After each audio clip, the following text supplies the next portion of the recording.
Christmas time is by far my favourite holiday of the year. The gift giving, the gift receiving, the hot chocolate, the food, spending time with friends and family, and above all, the unique family traditions that we use every year to staple our Christmas holidays as a family. And these are done every year. And one that has been there since as long as I can remember is sitting down Christmas Eve and indulging in the Walt Disney's live action telling of The Santa Claus, starring Tim Allen as Scott Calvin. And today we're going to be taking a look at these three movies. The first one being in 94, the second one being in 02, I think the third one in 05. So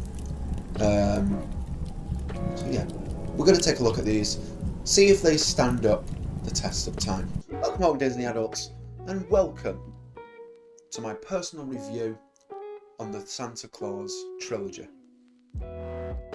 Similar to previous videos I've done in the past of Pirates of the Caribbean and Sky High, today we're going to take a look at the three Santa Claus movies starring Tim Allen and see if they are as good as they were back in the day, or if it is just nostalgia. Starting off with Santa Claus 1, this came out in 1994. It's as old as me. I remember watching this movie when I was young, and it's staple. This is my favourite Christmas movie, hands down. I watch this every year religiously, without a doubt. And what makes it so special? Is it because it is my nostalgia, or is it because it is Tim Allen? Tim Allen is a legend in not only the Disney community, but in the community of acting in general.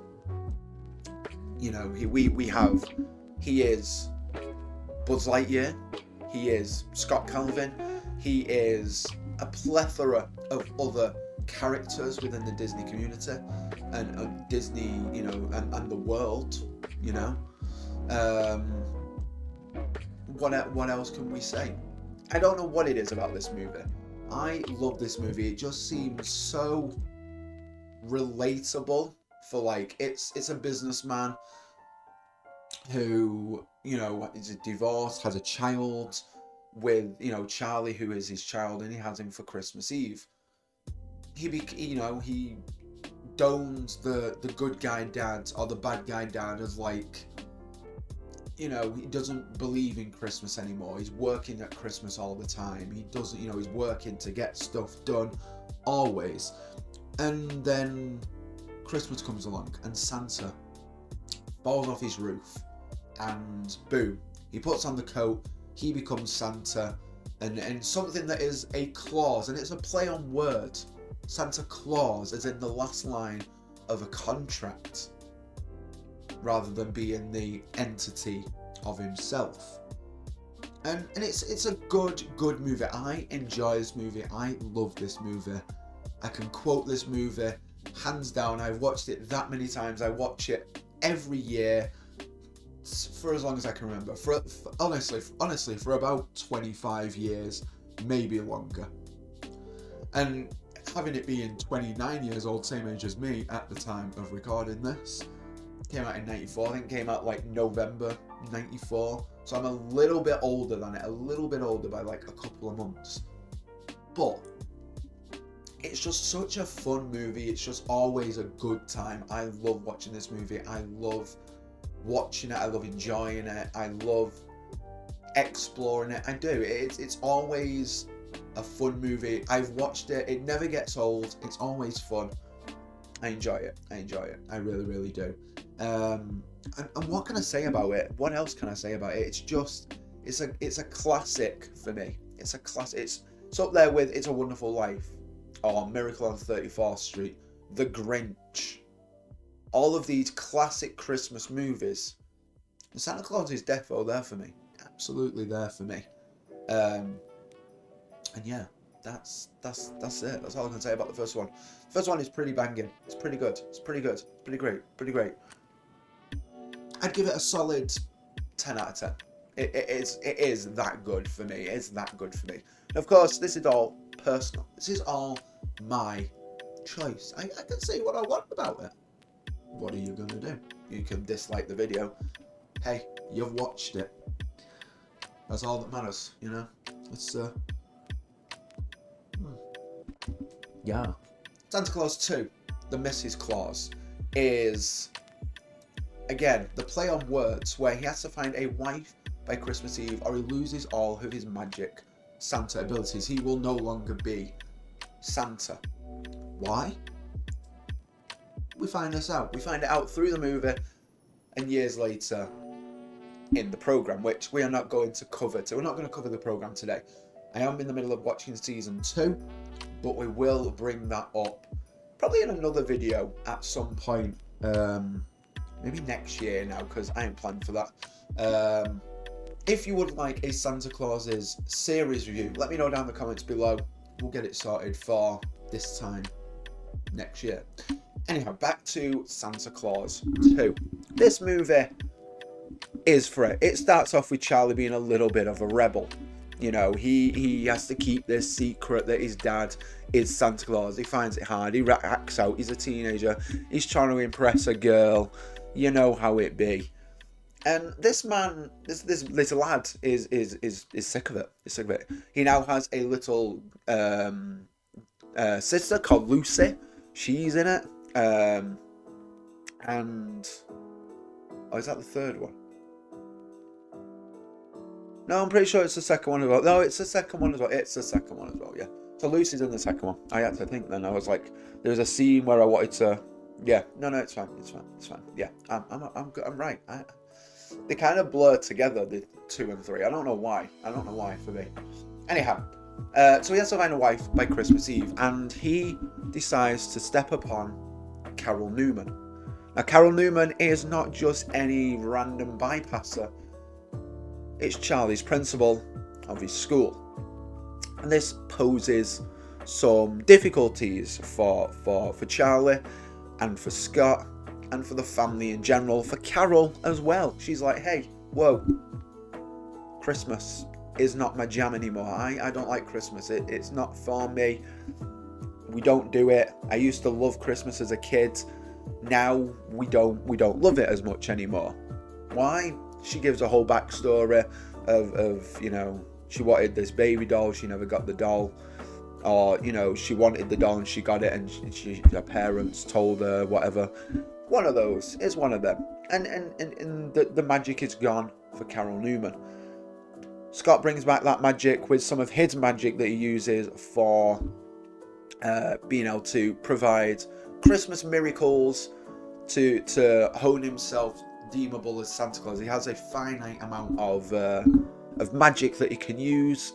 Yeah, he has a finite amount of magic that he can use to get himself, you know, prove himself or help himself, and also get back to the North Pole. Otherwise, his magic's gone. He can no longer be Santa Claus.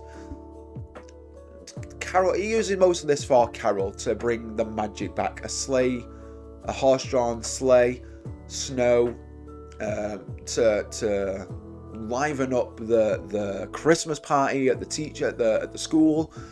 He does it all. He's a cool guy, is Mr. Scott Kelvin, and he does this and he impresses Carol.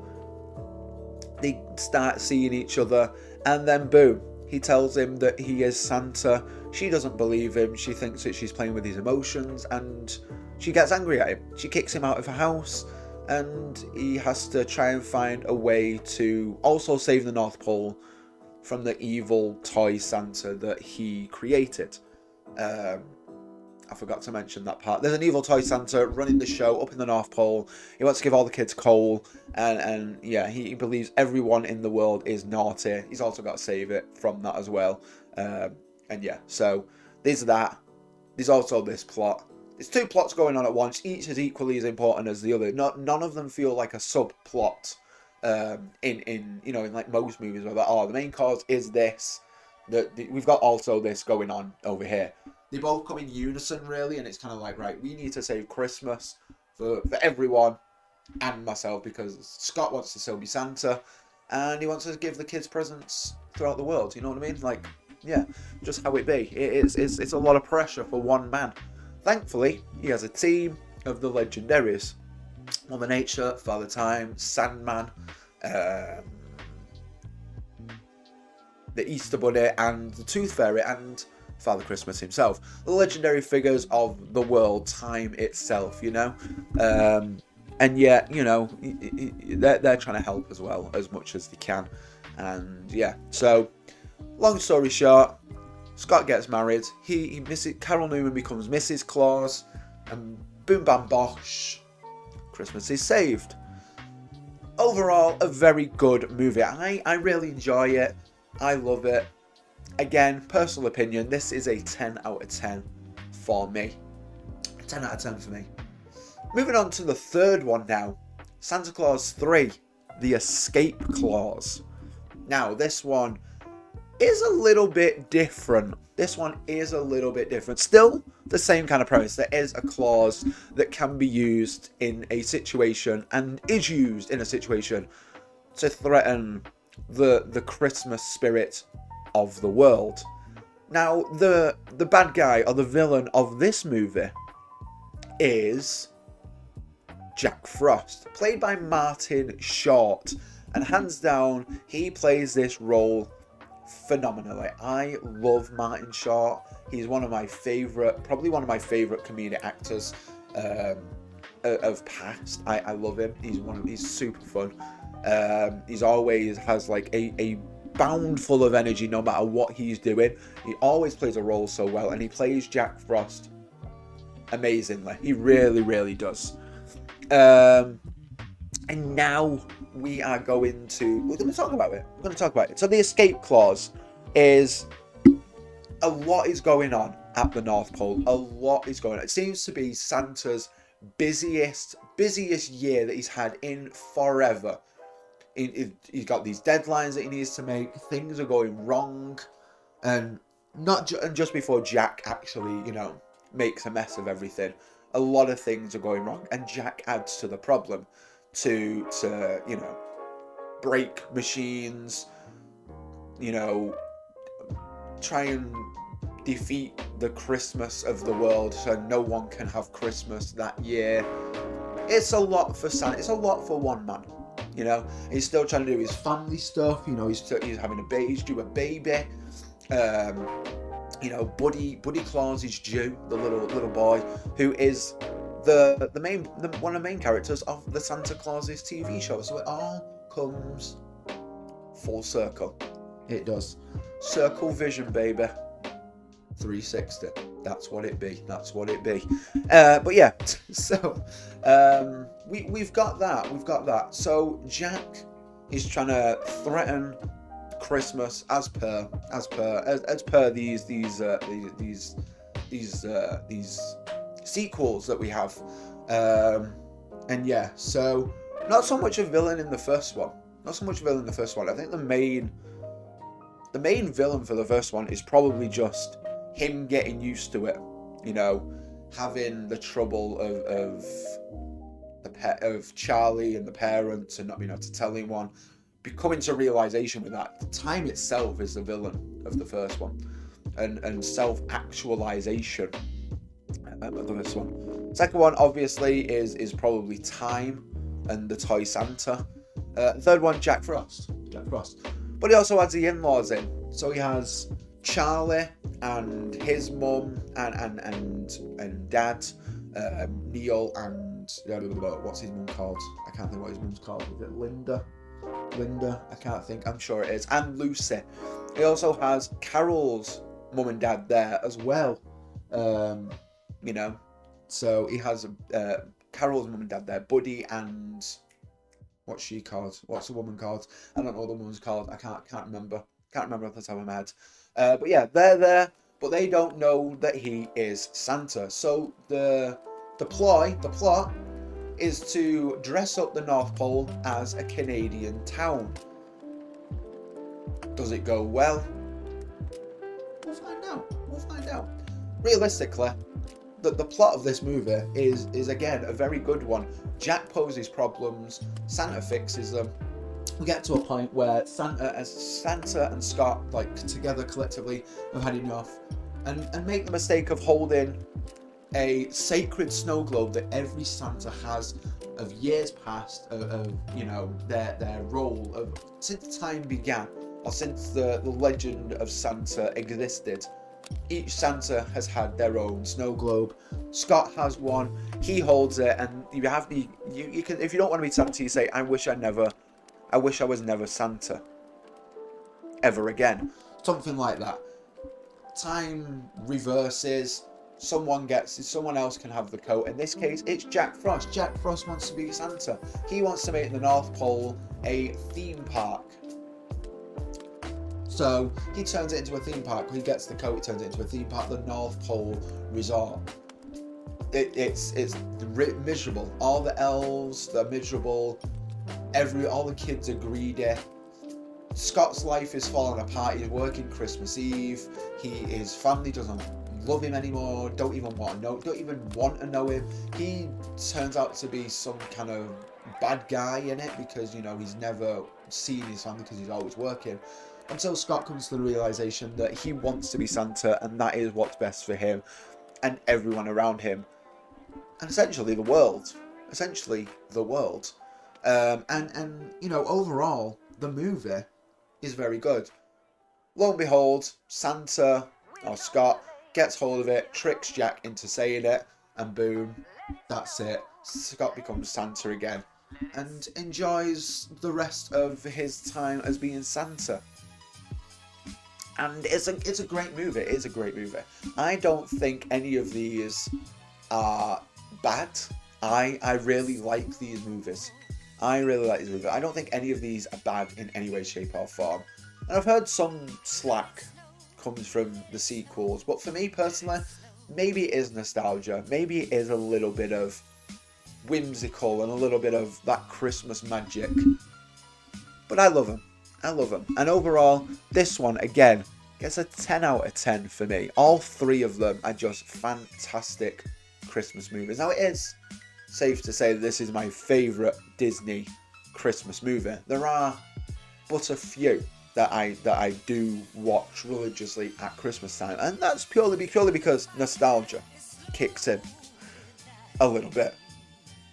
I love these three movies. I love The Grinch, even though it's not a Disney one, but I love The Grinch. The Jim Carrey version is just beautiful. I love it. I'm due a rewatch, actually.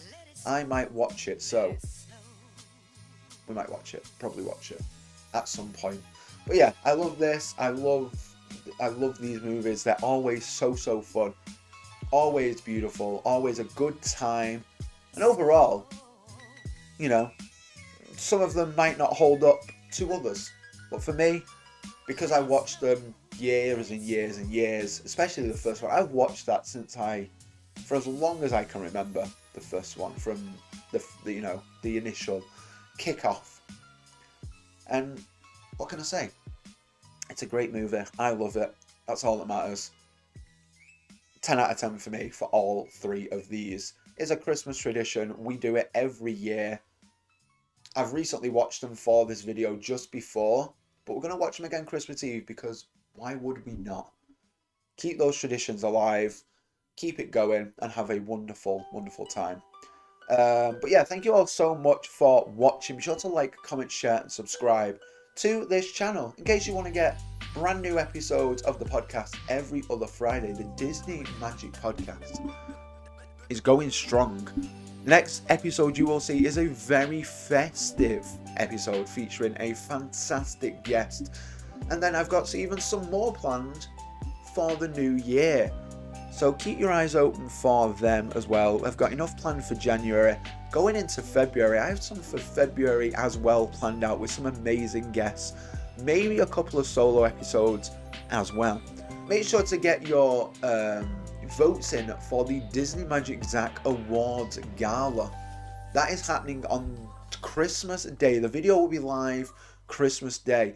I know it's not ideal, I know, but I don't want to ruin my schedule in postponing it. I want it to be the last video I do for the year, and it will be. It'll be the last video you see this year. of 2023 is going to be the 2023's last video. And I want it to be magical. I want it to be special. So I will leave the Google form down below for you, so you can go and check that out, and you can go and vote for that. You can vote as many times as you want. Get those votes in. We've got best podcast guest, best comment, best outfit in a video, best thumbnails for a video. I will leave it all down below for you on the Google form, so you can go and check it out. The date for this closing is the 17th of December. So make sure that you do get your votes in for them to count, because after that day, they will not count. I will be closing it. I will be deleting it after the video is recorded. So make sure you get them in, because otherwise it won't count and I'll be sad, and you don't want to be sad. It's going to be a great video. I'm so looking forward to expressing it. I'm getting some help with some amazing help from some amazing people and friends, some very close friends that are stupendous, and I'm going to be having their assistance with the editing process and things like that to make it the best video I've made this year. Hands down, 100%. It's going to be amazing. So I would love all of y'all to participate with the voting, and to get that in ASAP. We do have... No, this will be the last video. Yeah, this will be the last video you see before it all closes. Yeah, this will be the last video you see before it all closes. So this is the last video you're going to see before the awards ceremony. So get them in. There is going to be a podcast episode after I've recorded the ceremony, and that's going to be the 22nd. So you won't be able to vote for that one, purely because it's just too late, and I have a little bit of time whilst I have to edit and get the video ready, because I want it to be amazing. But anyhow, yeah, I'm ranting.